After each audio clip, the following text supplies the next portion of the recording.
Hi everybody, I've got the Excalibur 2, and I think this seems to be a problem with the older models, is that the insulation on the wires is just literally cracking and falling apart and just totally useless.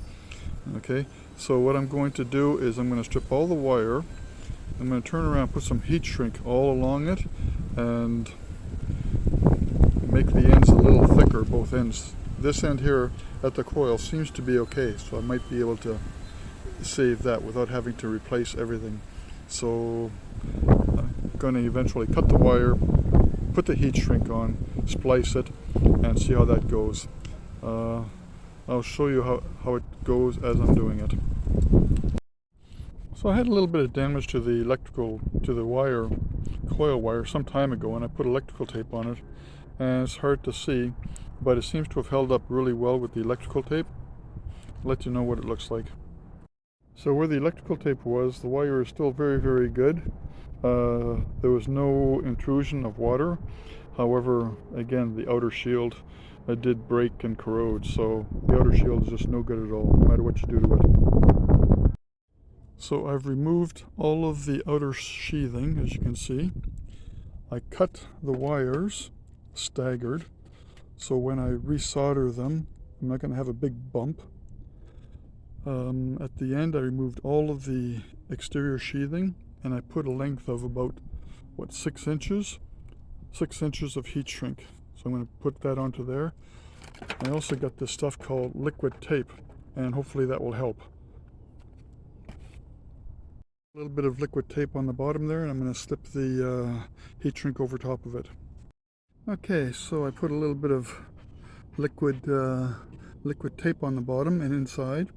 Put the heat shrink over top of it, probably about 6 inches or so, and I shrunk it. So now I just have to put the connector back on, and we'll be right back. Okay, phase 1 complete. I've got my heat shrunk. I put some more liquid tape around the connection, and I put the cable stress reliever on. So I'm ready to do the rest. Okay, so I put heat shrink from there to there. Okay, what, about 8 inches or so? And again, these dimensions are approximate. Then I've got my wires here that are cut staggered. I've got the other wires here that are also cut staggered. And then I've got the rest of my heat shrink that goes all the way across and up to there. And notice what I did is I did not heat shrink this here, because this has to come up a little bit. And then what I need to do is I need to splice these wires, but before I need to do that, I have to put heat shrink on the ends, and then I have to put a bigger heat shrink to go from there to there. Okay, and these wires have to be soldered. So we will be back. Okay, so I'm ready to solder. So like I said, I've got a piece of heat shrink there. I've got a piece of heat shrink from there all the way up to probably about here, about 8 inches from the end. I put a slightly bigger piece from the connection going back, and that's going to go over where I soldered. Now before you solder each wire, make sure you put the little ones there, the little heat shrink cables, tubes, and they're overlapping so that it fits over top of it. And I made a stupid little jig with 2 clothespins to hold the wires, so that when I solder, you always need a 3rd and a 4th hand.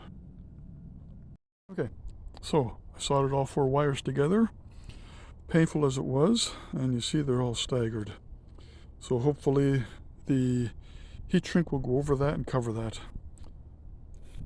Time will tell. Okay, finished.